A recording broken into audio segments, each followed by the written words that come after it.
আসসালামু আলাইকুম ওরহমতুল্লাহি অবরাকাতু। রমজান মাস দেখতে দেখতে আমাদের কাছ থেকে বিদায় নিয়ে চলে যাবে। রহমতের 10 দিন চলে গেল, মাগফিরাতের 10 দিন চলতেছে। এই মাগফিরাতের 10 দিনে আমরা যদি এই 3টি ইস্তিগফার পাঠ করতে পারি, আমার আপনার জীবনের সমস্ত গুনাহ মাফ হয়ে যাবে। এর চেয়ে সুসংবাদ আর কি হতে পারে? হাদিসের মধ্যে আছে, যে ব্যক্তি রমজান মাস পেয়েও নিজের গুনাহ ক্ষমা করাতে পারল না, তার উপর অভিশাপ, লানত। একদা একবার হযরত জিবরাইল আলাইহিস সালাতু ওয়াস সালাম আসলেন। নবীজি মিম্বরে উঠতেছেন, তখন জিবরাইল এসে বলল, ইয়া রাসূলুল্লাহ, ইয়া হাবিবাল্লাহ, নবী গো, যে ব্যক্তি পিতা মাতাকে জীবদ্দশায় পেয়েও তাদের খেদমত করে জান্নাত লাভ করতে পারলো না, আল্লাহকে খুশি করতে পারলো না, তাদের উপর লানত। নবীজি আমিন বললেন। দ্বিতীয় নম্বরে রাসূলুল্লাহ সাল্লাল্লাহু আলাইহি ওয়াসাল্লামকে জিবরাইল বললেন, ইয়া রাসূলুল্লাহ, যে ব্যক্তি রমজান মাস পেয়েও রমজান মাসে নিজের গুনাহ ক্ষমা করাতে পারলো না, জাহান্নাম থেকে বাঁচতে পারলো না, আল্লাহকে খুশি করাতে পারলো না, তার উপর লানত। আমার নবীজি তিনি বললেন আমিন, অর্থাৎ তার উপর লানত বর্ষিত হোক। 3 নম্বরে রাসূলুল্লাহ সাল্লাল্লাহু আলাইহি ওয়াসাল্লামকে জিবরাইল বলল, ইয়া রাসূলুল্লাহ, ইয়া হাবিবাল্লাহ, নবী গো, যে ব্যক্তি আপনার নাম শোনার পরে দুরূদ শরীফ পড়বে না, তার উপর লানত, অভিশাপ, সে অভিশপ্ত। আমার নবীজি বললেন আমিন। তো একবার ভেবে দেখেন, রহমাতুল লিল আলামিন নবীজি সারা জাহানের জন্য রহমত, রহমাতুল লিল আলামিন নবীজি তিনি অভিশাপ দিয়েছেন, তিনি আমিন বলেছেন। তো আমাদের প্রত্যেকের উচিত পিতামাতার খেদমত করে জান্নাত লাভ করা। এই রমজান মাসে মাগফিরাতের 10 দিন একটি ইস্তিগফারের মাধ্যমে নিজের গুনাহ ক্ষমা করিয়ে নেওয়া। আল্লাহ তাআলা ইস্তিগফারের মাধ্যমে আপনার আমার সমস্ত চাওয়া পূর্ণ করবেন। আল্লাহ তাআলা আপনাকে ক্ষমা করবেন। সর্বোপরি কথা হলো, আপনার সকল সমস্যার সমাধান হবে ইনশাআল্লাহ ইস্তিগফারের আমলের মাধ্যমে, বিন্দুমাত্র সন্দেহ নেই। একবার হযরত হাসান বসরি রহমতুল্লাহি আলাইহি এর কাছে এক ব্যক্তি এসে বলল, আমার ফসলে খরা লেগেছে, আমাকে আপনি এমন একটি আমল দিন যে আমল করলে আমার ফসলের খরা দূর হয়ে যাবে। হাসান বসরি তাকে বললেন, তুমি বেশি বেশি করে ইস্তিগফার করো। তুমি যখন বেশি বেশি করে ইস্তিগফার করবে, তোমার ফসলের খরা দূর হয়ে যাবে।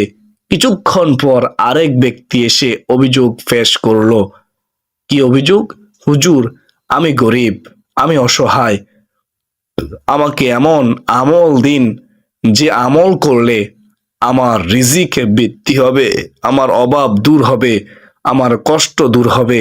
হাসান বসরি রহমতুল্লাহি আলাইহি তাকেও বললেন, তুমি বেশি বেশি করে ইস্তিগফার করো। এমনইভাবে অপর এক ব্যক্তি এসে সন্তান হওয়ার আমল চাইলে ওই ব্যক্তিকেও তিনি বললেন, তুমি বেশি বেশি করে ইস্তিগফার করো। মহান আল্লাহ তাআলা ইস্তিগফারের উসিলায় তোমাকে সন্তান দান করবেন। কেমন সন্তান? সলিহিন নেককার সন্তান দান করবেন। সুবহানাল্লাহ। উপস্থিত ছাত্র জিজ্ঞাসা করলো, সবাইকে একই পরামর্শ দিলেন যে কেন? বিখ্যাত তাবি হাসান বসরি রহমতুল্লাহি আলাইহি তিনি বললেন, আমি নিজের পক্ষ থেকে কিছুই বলিনি, এটা বরং মহান আল্লাহ তাআলা কুরআনুল কারীমে শিখিয়ে দিয়েছেন। তারপর তিনি সূরা নূহ এর আয়াতগুলো তেলাওয়াত করলেন। তাফসিরে কুরতুবী 18তম খণ্ড 303 নং পৃষ্ঠা। বিসমিল্লাহির রহমানির রহিম। فقلت استغفروا ربكم إنه كان غفارا يرسل السماء عليكم مدرارا ويمددكم بأموال وبنين ويجعل لكم جنات ويجعل لكم أنهارا আল্লাহু আকবার। হযরত নূহ আলাইহিস সালাম বললেন, তোমরা তোমাদের রবের কাছে ইস্তিগফার করো, ক্ষমা চাও, মাপ চাও, নিশ্চয়ই তিনি অতি ক্ষমাশীল, তিনি ক্ষমা করতে ভালোবাসেন। সুবহানাল্লাহ। তাহলে বোঝা গেল ইস্তিগফার পড়লে আল্লাহ তাআলা ক্ষমা করবেন, তিনি তোমাদের উপর উপকারী বৃষ্টি বর্ষণ করবেন, উপকারী বৃষ্টি দিবেন, তিনি তোমাদের ধন সম্পদ ও সন্তান সন্ততি বৃদ্ধির মাধ্যমে তোমাদের সাহায্য করবেন, তোমাদেরকে শক্তিশালী করবেন, তোমাদের জন্য উদ্যান তৈরি করবেন, তোমাদের জন্য নদী নালা প্রবাহিত করবেন। সূরা নূহ আয়াত হচ্ছে 10 থেকে 12।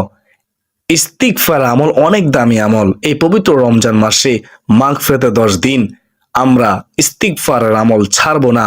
চলতে ফিরতে উঠতে বসতে সব সময় পড়ব ইস্তিগফার। এছাড়া অন্য আয়াতে আল্লাহ তাআলা বলেন, হযরত সালেহ আলাইহিস সালাম বলেন, তোমরা আল্লাহর কাছে ক্ষমা প্রার্থনা কেন করতেছ না, যাতে করে তোমরা রহমত প্রাপ্ত হও, আল্লাহ তাআলার পক্ষ থেকে রহমত পাও। সুবহানাল্লাহ। কুরআনুল কারীমে আল্লাহ তাআলা বলেন, এবং আমি অবশ্যই ক্ষমাশীল তার প্রতি যে তওবা করে, ঈমান আনে, সৎকর্ম করে ও সৎ পথে সদা সর্বদাই অবিচল থাকে। সুবহানাল্লাহ। সূরা তোহা আয়াত হচ্ছে 82। আরেক আয়াতে এসেছে যে, যে ব্যক্তি কোনো মন্দ কাজ করে ফেলে বা নিজের প্রতি জুলুম করে বসে, তারপর আল্লাহর কাছে ক্ষমা চায়, সে অবশ্যই অবশ্যই আল্লাহ তাআলাকে অতি ক্ষমাশীল পরম দয়ালুই পাবে। সূরা নিসা আয়াত হচ্ছে 110। রাসূলুল্লাহ সাল্লাল্লাহু আলাইহি ওয়াসাল্লামের কোনো গুনাহ ছিল না, তিনি ছিলেন নিষ্পাপ। এর পরেও তিনি দিনে রাতে প্রচুর পরিমাণ ইস্তিগফার পাঠ করতেন, আল্লাহর কাছে কেঁদে কেঁদে দোয়া করতেন, ক্ষমা চাইতেন। হাদিসে এসেছে, হযরত আবু হুরায়রা রাদিয়াল্লাহু তাআলা আনহু বর্ণনা করেন, আমি রাসূলুল্লাহ সাল্লাল্লাহু আলাইহি ওয়াসাল্লামকে বলতে শুনেছি, আল্লাহর কসম, আমি প্রত্যেক দিন আল্লাহর কাছে 70 বারেরও চেয়ে বেশি ইস্তিগফার ও তওবা করে থাকি, ক্ষমা চেয়ে থাকি। সুবহানাল্লাহ। সহিহ বুখারী শরীফ, হাদিস নম্বর হচ্ছে 6307 নম্বর হাদিস। ইবনে আব্বাস রাদিয়াল্লাহু তাআলা আনহু থেকে বর্ণিত, রাসূলুল্লাহ সাল্লাল্লাহু আলাইহি ওয়াসাল্লাম বলেছেন, যে ব্যক্তি বেশি বেশি ইস্তিগফার করে, ইস্তিগফারকে নিজের জন্য আবশ্যক করে নেয়, মহান আল্লাহ তাআলা তার সব সংকট থেকে উত্তরণের ব্যবস্থা করে দেন, মুক্তির পথ খুলে দেন, যত বড়ই সংকট থাকুক না কেন। সুবহানাল্লাহ সুবহানাল্লাহ। এর চেয়ে সুসংবাদ আর কি হতে পারে। 2 নম্বরে, ইস্তিগফার করলে আল্লাহ তাআলা এত খুশি হয় যে সব দুশ্চিন্তা পেরেশানি আল্লাহ তাআলা দূর করে দিবেন, এবং 3 নম্বরে তাকে এমন জায়গা থেকে রিজিক দান করবেন যা সে কল্পনা করতে পারে না। সুনানে আবু দাউদ, হাদিস নম্বর হচ্ছে 158। এখন শুনুন কিভাবে কখন এই 3টি ইস্তিগফারের আমল করবেন। 1 নম্বর ইস্তিগফারটি হলো, খেয়াল করে শুনবেন, আস্তাগফিরুল্লাহ আল্লাযী লা ইলাহা ইল্লা হুয়াল হাইয়ুল কাইয়্যুম ওয়া আতুবু ইলাইহি। আবার বলতেছি, আস্তাগফিরুল্লাহ আল্লাযী লা ইলাহা ইল্লা হুয়াল হাইয়ুল কাইয়্যুম ওয়া আতুবু ইলাইহি। অর্থ, আমি ওই আল্লাহর কাছে ক্ষমা চাই যিনি ছাড়া প্রকৃতপক্ষে কোনো মাবুদ নেই, তিনি চিরঞ্জীব, চিরস্থায়ী এবং তার কাছেই তওবা করে আমরা সব সময় ক্ষমা চাই। হাদিসে এসেছে এভাবে তওবা ইস্তিগফার করলে আল্লাহ তাআলা তাকে ক্ষমা করে দিবেন, যদিও সে যুদ্ধক্ষেত্র থেকেও পলায়নকারী হয়। আবু দাউদ শরীফ, তিরমিজি শরীফ ও মেশকাতের মধ্যে হাদিসটি রয়েছে। সুবহানাল্লাহ। প্রিয় দর্শক, ফজর ও মাগরিবের পর কমপক্ষে 100 বার করে এই ইস্তিগফারটি পড়বেন। বিশেষ করে রমজান মাসে বেশি বেশি করে সকাল সন্ধ্যা 100 বার করে পড়ার চেষ্টা করবেন। এখন আমরা জানবো 2 নম্বর ইস্তিগফার। 2 নম্বর ইস্তিগফারটি হচ্ছে সবচেয়ে ছোট ইস্তিগফার, আস্তাগফিরুল্লাহ, আস্তাগফিরুল্লাহ, আস্তাগফিরুল্লাহ। এই ছোট ইস্তিগফারটি মাগফিরাতে 10 দিন চলতে ফিরতে উঠতে বসতে সদা সর্বদাই পড়ুন।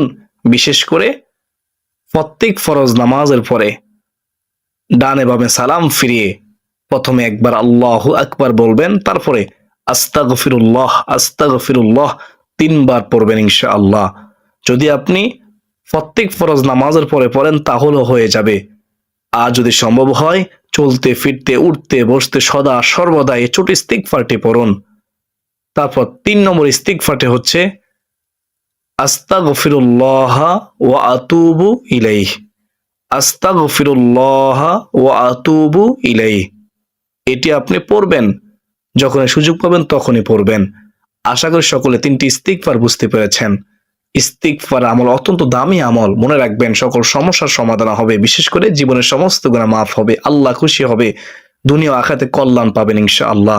আল্লাহ তাআলা আমাকে আপনাকে আমাদের সবাইকে পবিত্র রমজান মাসে এই 3টি ইস্তিগফার করার তৌফিক দান করুন। সকলে বলি আল্লাহুম্মা আমিন।